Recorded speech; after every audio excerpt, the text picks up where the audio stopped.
இரத்த காட்டேரி என்றால் யார்?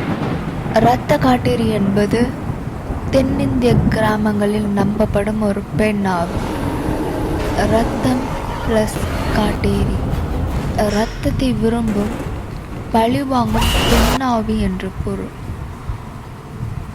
அநியாயமாக கொல்லப்பட்ட பெண்கள், கர்ப்பமாக இருந்தபோது சாகடிக்கப்பட்டவர்கள், துரோகம், அவமானம், கொடுமை காரணமாக உயிரிழந்தவர்கள், இவர்கள் அமைதி அடையாமல் இரத்த காட்டேரியாக மாறினார்கள் என்று சொல்லப்படுகிறது. இரத்த காட்டேரியின் தன்மைகள் பெரும்பாலும் இரவில் மற்றும் தோன்றும். செம்மண், வயல்வெளி, சுடுகாடு, மரங்கள், இது எல்லாம் இரத்த காட்டேரி வசிப்பிடமாக இருக்கு. தலைமுடி சிதறி முகம் பயங்கரமாக இருக்கும்.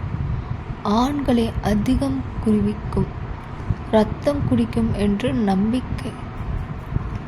ஒரு கிராமத்தில் இரவு நேரத்தில் தனியாக போனால், அதாவது ஆண்களை, அவங்களுக்கு பின்னால் ஏதோ ஒரு பெண் குரல் கேட்குமா, உதவி கேட்பது போல பேசுமா.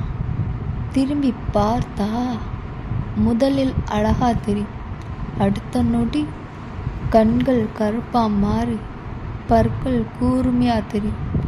அடுத்த நாள் அந்த மனிதன் மயக்க நிலையில் கிடப்பான். சில இடங்கள்ல இன்னமும் இந்த காட்டேரியை வழிபடுறாங்க.